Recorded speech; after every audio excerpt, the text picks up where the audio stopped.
Welcome to Big B Daily. No frauds allowed.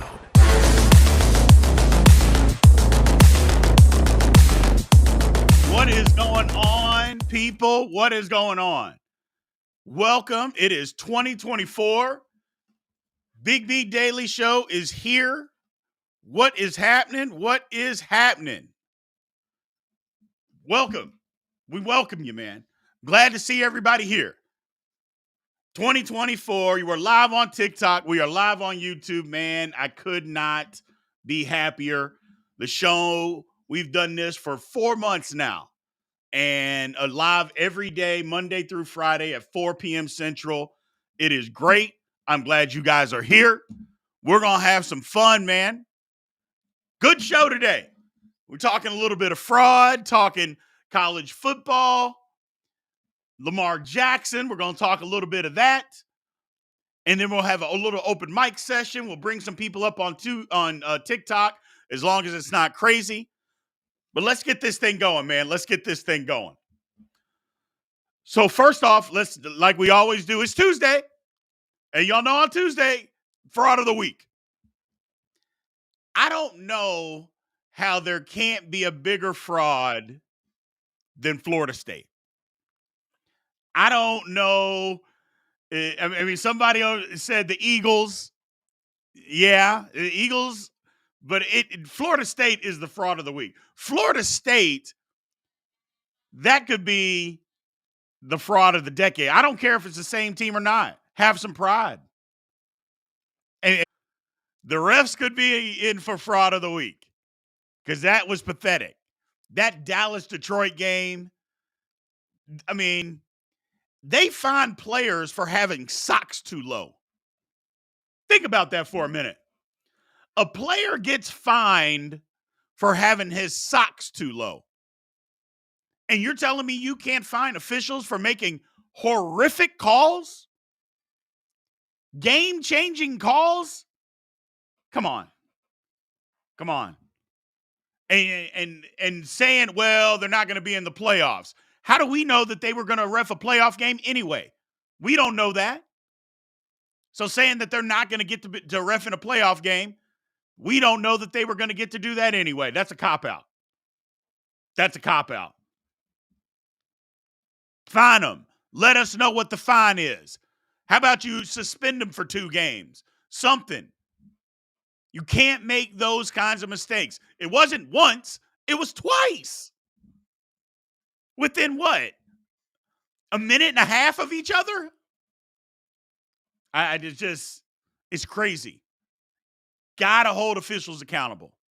We got to be able to hold officials accountable. If everybody else is being held accountable, you got to do that. But I don't care. The fraud of the week is Florida State. The Eagles are a joke, but the Eagles have been a joke for the last month. And we all know it. We all know that they've been a joke. Fraud of the week is Florida State. I don't want to hear it.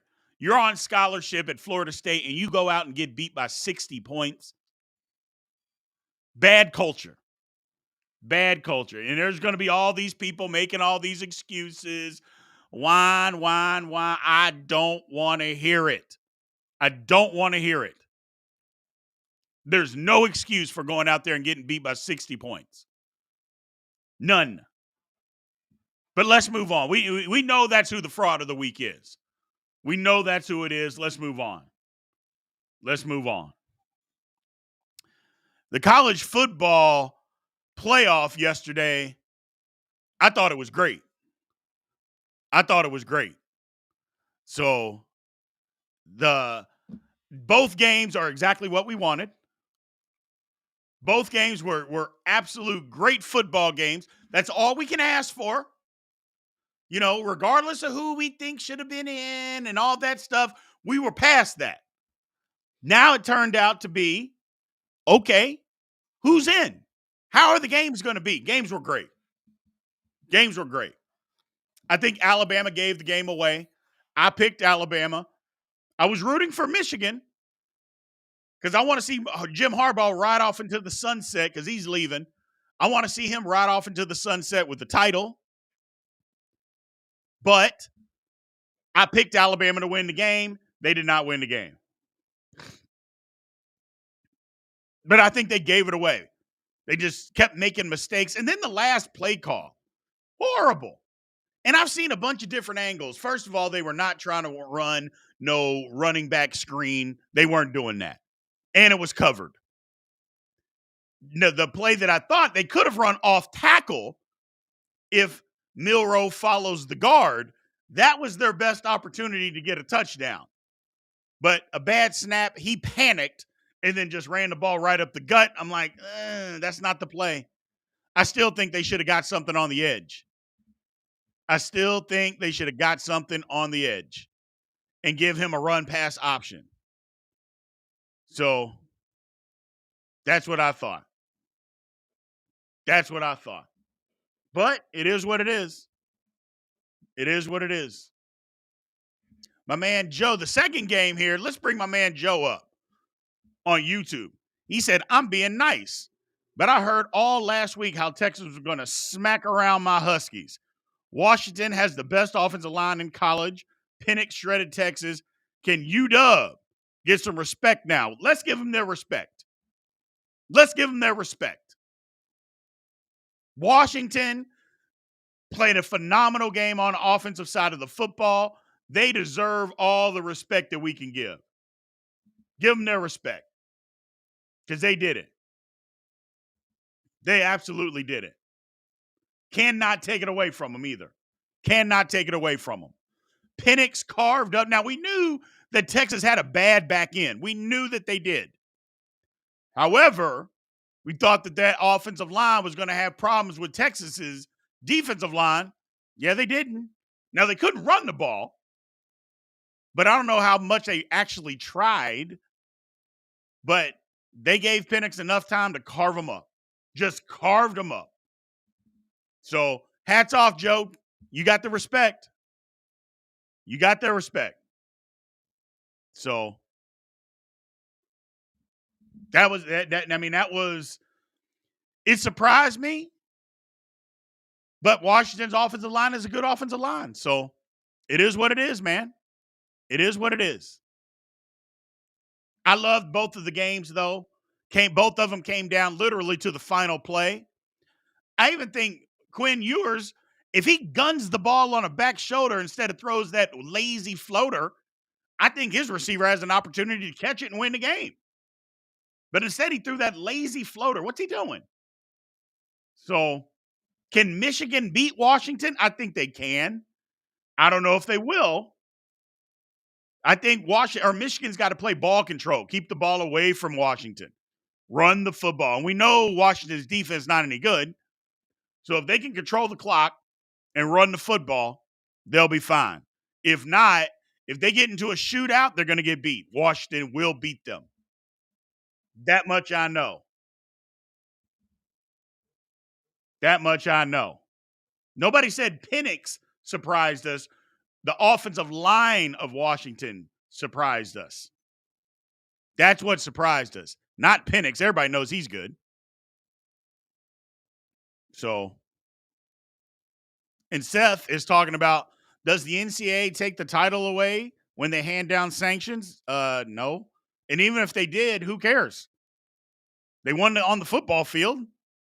So it is what it is. They're not going to take the rings away. They're not going to take the money back. None of it.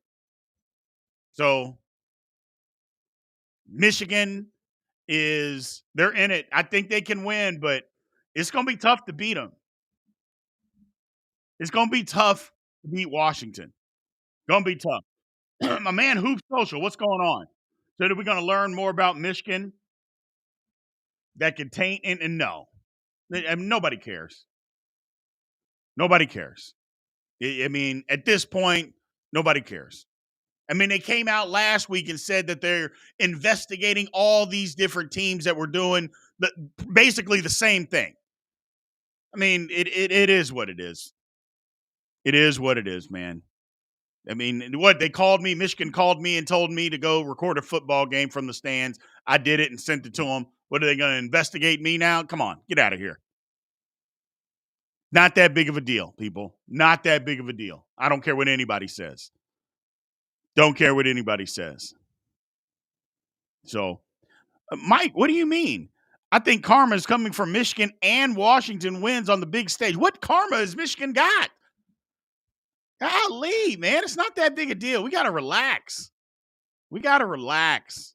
But let's move on, people. Let's move on to the NFL. Let's move on to the NFL. I think we all can agree on this, and maybe we don't. I don't know. Lamar Jackson, the MVP. I'm guessing Lamar Jackson is the MVP.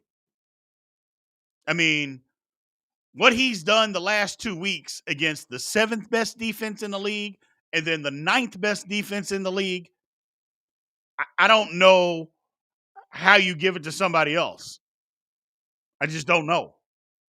And I get everybody says, well, his numbers aren't as good as what they were when he won it the first time. Well, Mahomes won it last year and his numbers weren't as good as when he won it the first time. That's not how you base it. Or your numbers got to be the same. That's not how you do it. How are you playing versus the rest of the league?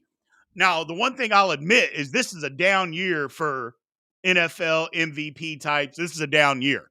Absolutely, it's a down year. I agree with that wholeheartedly. Wholeheartedly, this is a down year. But Lamar Jackson deserves the MVP. Period, point blank.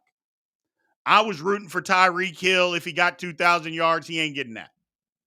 I thought Christian McCaffrey had an opportunity last 2 weeks. I mean, even against Baltimore, he played good. This past week, I know he sat out. He got a little banged up. It's Lamar. It's just Lamar. So, and we got to stop saying, people saying that it isn't. Got to stop. So, we got to stop. My man Steve Ritchie wants to see the Ravens-Browns in the playoffs. That'd be great. Does 2 MVPs put Lamar in the Hall of Fame discussion, says Seth. TikTok, what do you think? YouTube, what do you think? That's a good question. 2 MVPs put Lamar in a Hall of Fame discussion. I don't know. I think he's got to win more. I mean, first of all, he's still, what is this, his 6th year? So he's still got to win. People put people in the Hall of Fame too early. Too early. I think he's got to win something. Now, don't get me wrong, Dan Marino never won anything. But Dan Marino walked away with every passing record when he retired. That's different. Now, he can get there, but 6 years in the league, no. You got to do more. Got to do more. Got to do way more. So, got to do way more to get in. That's just my personal opinion. Yes, there you go, Hoop Social. 2 MVPs in a Super Bowl. Then we can talk.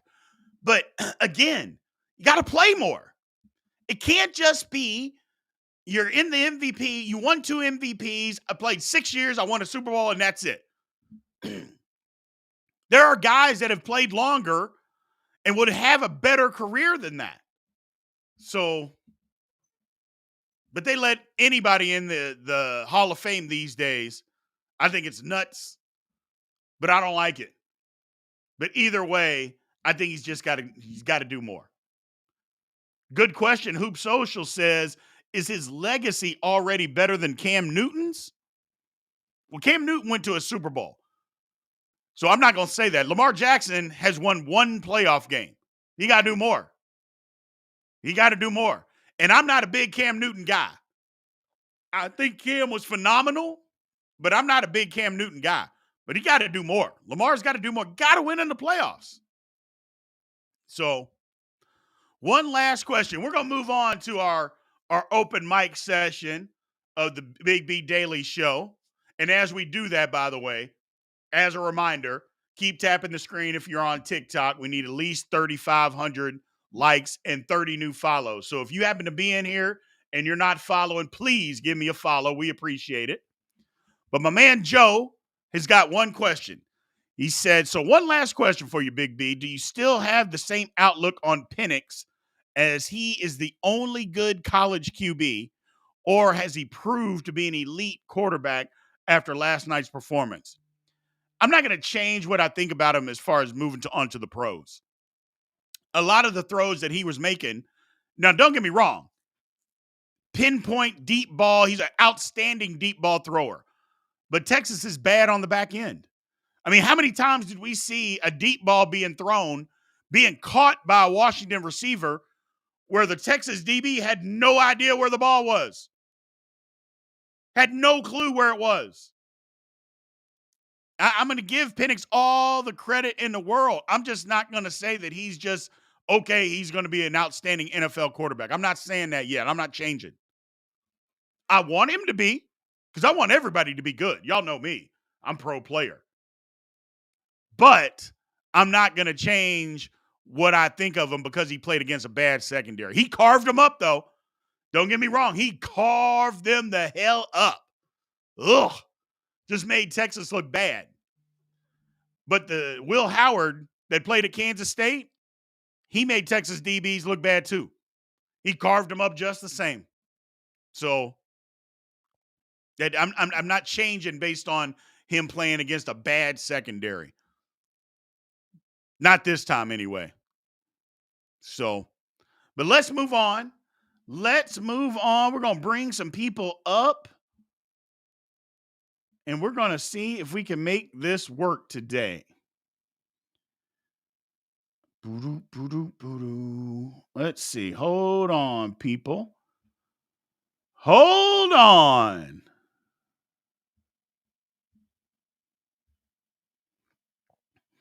We're going to change the grid.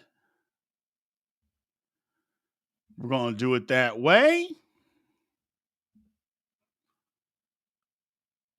Boom, boom. And let's bring up some people on TikTok. Let me see over here. Yeah, Penix has so many injury issues, and you're right. Feed me more Seahawks over on YouTube. Penix got a ton of injuries. So, A1 Joe over on TikTok. What's happening, my man? What's going on? Appreciate it.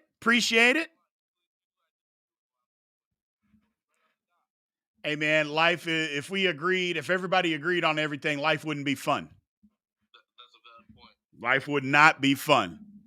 So I got a question for you. Yeah, what up? So, let me turn my fan off so it's not super annoying. So, the problem in the award scenario right now is for comeback player of the year. You got Hamlin, which, he had the incident. He had the incident last year. Right. But then you got which respectively, that's something hard to come back from. From being dead? Yeah. Yeah. Flacco out here tearing it up. Right. So my question to you is, because people have the debate, is comeback player of the year an on the field award, or is it more of a? Because I feel like that's where people get it mixed up. Right. I got you. So I think here's the thing for me. I don't know how they base it on. I don't know if it's you. First of all, I think you got to play a certain number of games, which Damar Hamlin's not going to qualify. Yeah, so he's not going to qualify. Now, it's a great story, but Damar Hamlin's not that good of a football player and hasn't done anything. Now, again, like I mentioned before, the man came back from being dead. I mean, you come back from being dead, you get all my support, you get all of my admiration, my respect, all of it. You come back from literally being dead. But I don't think he can win it. Now, Joe Flacco, I don't know that Joe Flacco's even played enough games yet. I mean, and do you have to be hurt for you to qualify, or do you just have a bad season? I don't know how that works, to be honest with you. If it's you got to be hurt, then Baker Mayfield won't qualify either. So, but if it's just, hey, they didn't play good one year and then they played good the next year, Baker's got to be in that conversation. And so does Joe Flacco. I just don't know if Joe Flacco is going to have an opportunity. I just don't know. Even as a Cleveland Browns fan, I'm obviously biased, but the same. I also love Baker Mayfield, so I feel like Joe's played 5 games tearing Right. Baker Mayfield's been doing it all season. Right. Real quick, over on YouTube, we got my man Feed Me More Seahawks. He sent us a super chat. We appreciate it, my man. Everybody that sends over any love to support the program and support the channel, we appreciate it. He said, congrats on beating us on Sunday. Fire Pete. He's wanting Pete. Oh my gosh, I can't even think of his last name. Pete Carroll. He's wanting Pete Carroll fired. I love it. I don't think he needs to get fired, but I know a lot of Seahawks fans that feel the exact same way. Steelers needed that win. And to be honest with you, I'm going to rub it in on Seahawks fans. We've never beat you up in Seattle. We literally ran the football right over you. Just ran right over you. Ran right over you. So I'm predicting, my man Joe says, and hear me on this one, A1 Joe. He said that he's predicting that this is the last year that you're going to see Geno Smith in a Seahawks uniform. He thinks Pete Carroll needs to make a change, either through the draft of a trade. Just hope it's not Russell. My whole thing is, while Geno hasn't played spectacular, he hasn't played bad. Like, they didn't lose that game to the Pittsburgh because of Geno. It wasn't his fault. They just got physically whipped. So, I feel like it's like you said, he hasn't played great, but he hasn't played bad either. Right. Now, here's a good question over on TikTok. My man Overstreet Family Fitness. He said, why is it okay for paid college players to opt out, but not for players like Pickett? I mean, Kenny Pickett signed a contract to play. Yeah. I mean, and that was in his contract. He gets paid to play football games. That's where people mess up on NIL. They're not getting paid to play. They're getting paid for their name, image, and likeness if they're out there. But they don't have a contract that says you have to play football games and you get paid based on that. You know? No, it definitely has nothing to do with football for college athletes. No, what they're saying is Kenny Pickett didn't want to play. Yeah. That's what they're saying, that he didn't want to be the backup. He didn't want to back up Mason Rudolph. Yeah, he was cleared to play, and he didn't want to be the backup. So Mike Tomlin got mad and just said, F you, or we won't dress you. Big difference. Here's a question while we're on the Steelers topic. Yeah. Mike Tomlin has finished above 500 every single season. Never had one. But at the same time, they haven't done, I don't want to say done anything, but they haven't done a lot. No, we haven't done anything. You can say it. So I feel like, do they move on from Mike Tomlin just because like just finishing above 500? I mean, the goal is to win championships at the end of the day, not to go above 500 every season. Yeah, look. I've been on record. I've been a Steelers fan my whole life. I'm on record. I'm done with Tomlin. I think we need a change. It's not. I don't think that he can't coach. I think he can coach, but I think the problem with Mike Tomlin, we don't get any better. His philosophy to winning is stale, and that's the difference. That's the difference. So that's where I feel like the Steelers are. We can't continue to think that going 9-8, 8-8, and never winning a playoff game is any good. It's terrible. And I know there's people out there that say, well, my team has been horrible forever. The Steelers aren't your team. That's the difference. The Steelers are not that team. The Steelers are better than that and should be better than that. That's just my personal opinion, man. Especially for like their history, like with the team, like their success. Yes. Yes. How do you go from being that successful just to celebrating just being over 500? Yeah. Celebrating the 9-8. Yeah. Nobody wants to celebrate that. So, statement over here on YouTube, Golf Hawk says Kenny has gotten too big for his britches. If he said if isn't a top 3 quarterback, he's crazy for trying to pull rank. Exactly. Nobody wants to hear that. He tried to blame it today and said it was the trainers. No, it was you. Yeah, he tried to say that the trainers didn't think he was able to play. And I'm like, man, stop it. You got mad. And now you're the backup. And now your only reason you're the backup this week is because you knew you were going to look bad. You were ready to play. Mason Rudolph has outplayed you. Sit on the bench and deal with it. Or don't. I don't think Mason Rudolph's a terrible QB, if I'm being honest. Because just from what I've seen, like from my Steelers games, like when he plays and kind of just throw them in there, kind of. Right. So I feel like you never get the fair shot to, learn the playbook and learn the game plan for the week. Absolutely. My man Joe on YouTube says, I gained so much respect for Bo Nix for playing in the Oregon's Bowl, in which he didn't have to, but he was there for his team. Hey, I feel you. Cooper Beebe did the same thing. Cooper Beebe's a first-team All-American guard, going to be a first-round draft pick out of Kansas State. There was no reason for him to play, but he did. But he did. That's the problem with NIL deals now. It kind of just goes to everyone's head, I feel like. Yeah. Because they just go, oh, like, I got this money, I don't got to do anything. It's kind of like I don't know if it was a Ray Lewis, don't quote me on it, but someone said, as soon as they get to, like, where they want to be, they're not hungry no more. Right. So, like, you go, oh, I'm getting drafted. I'm cool now. Bra chicken. I like what he says, or I like your question. Keep Justin Fields and get Marvin, or move on from Fields. A1, you have to keep Justin Fields, don't you? You have to keep Justin. Yeah. Keep Justin Fields, draft Marvin Harrison, draft a tackle, and spend all your free agent money, rebuild your defense, and keep it moving. I feel like it's nice to see that Bear fans actually realize that Justin Fields is not the problem. Yeah. Because, like, most organizations, like Cleveland, like when Baker Mayfield had the bad year or whatever, they want to get rid of him right away. Correct. He had a bad season, and they realize Justin's not the problem. So he's not the problem. Justin, now the one thing that I think that the Bears fans are going to be upset about, I don't think they're getting rid of Uberflus. I think the coach is going to stay. So I know a lot of people wanted him fired. I don't think he's getting fired. And to be honest, the Bears have played pretty good football over the last 4 or 5 weeks. So I don't think there's a need to fire him. You can't be like David Tepper, who somebody posted a question about David Tepper earlier. I mean, if the NFL doesn't come down hard on him, who are you going to come down hard on? Like, you fine play, like I mentioned earlier, a player will get fined for having his socks pushed down. $5,000, $10,000.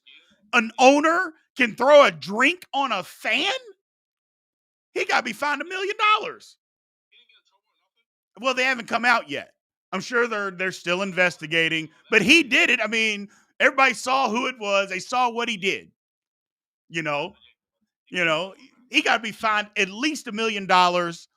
At least. Now, they're not going to take somebody said, should they take his ownership away? I'm like, no, you're not. You can't force him out. They're not going to force him out for throwing a drink on somebody.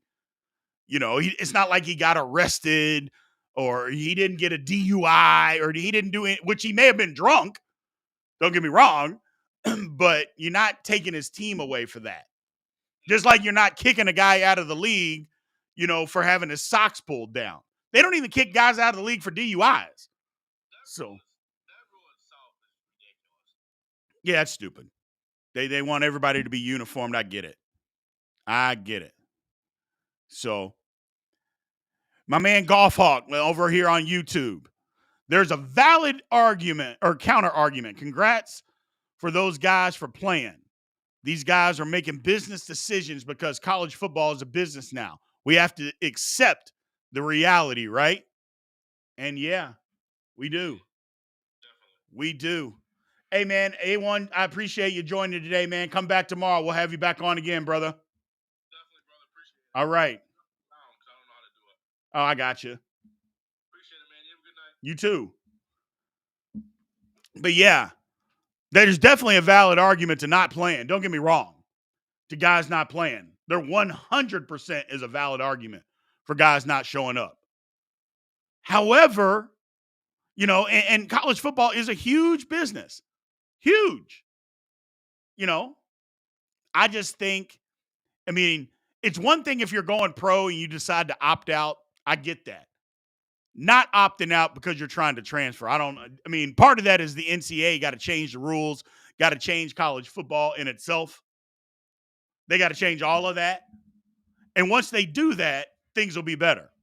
Once they make that change to college football, it'll be better.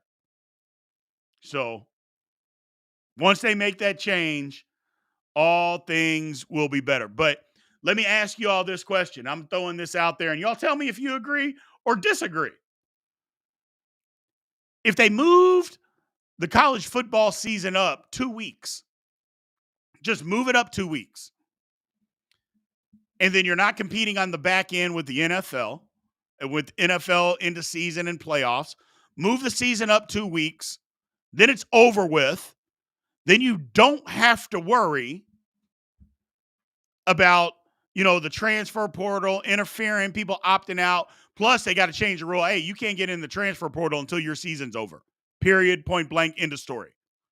And whether you go to a bowl game or not, you can't get in. I like it. I like it. And maybe y'all think that's heavy-handed. I like it, though. I like the rule. At some point, you got to make some changes. My man Seth talking about the NFL. Will the NFL ever hold refs accountable? Probably not. The one thing is they're not NFL employees. So that's part of the problem. You have to make these guys employees. So if you do, then things will change.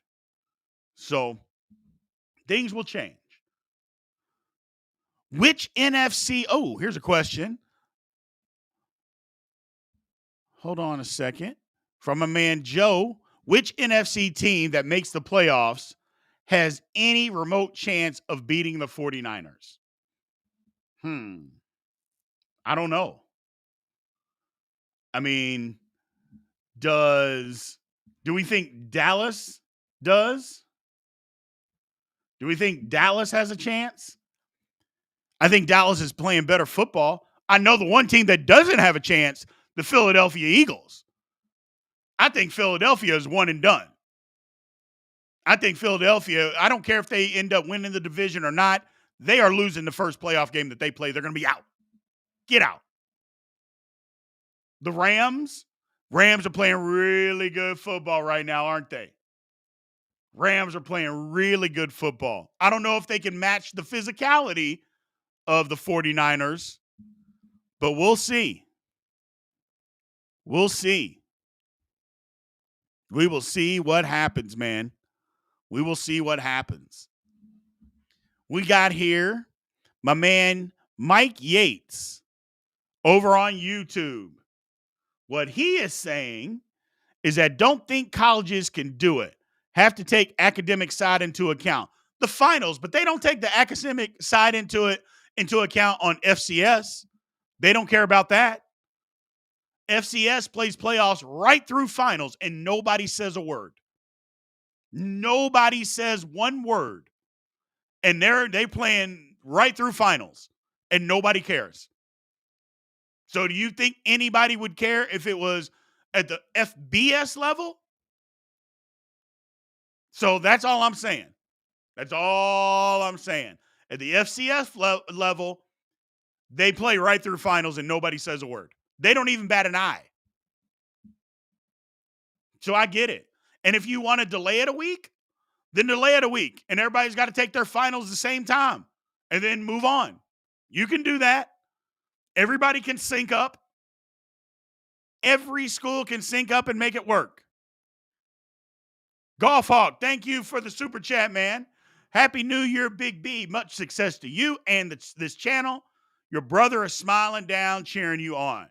Keep on keeping on. Well, Golf Hawk, man, that means more to me than anything anybody else could ever say to me. My brother was much better at doing this kind of stuff than I was. I'm just trying to do it. I love it. Just trying to make him proud. So I appreciate the support, man. You've been here from day one. You've been part of the Goon Squad. The Goon Squad. That's what we are, people. Big B and the Goon Squad. I love it. I love it. We're moving up. We're growing. And it's all because of you guys, man. All because of you guys. We're going to shut this one down today, man. We're going to shut this one down today. I appreciate everybody. Do me one favor. Before we leave, tell a friend to come in tomorrow. And then the next day, tell another friend to come in tomorrow. Monday through Friday, live on YouTube, live on TikTok, 4 p.m. Central Time. Tell a friend. Tell another friend. I mean, look at the likes. We're killing it. Y'all killing it. The Goon Squad does it every day, man. Y'all do it every day. I love it. Keep on, keep it on. We're going to do this, like I said, Monday through Friday, 4 p.m. We're making it happen. If you can't watch it live, come to YouTube and watch it later. Make sure you subscribe to Big B Sports Talk on YouTube. Come and check it out. I appreciate everybody, man. We will holler at you tomorrow. And aloha.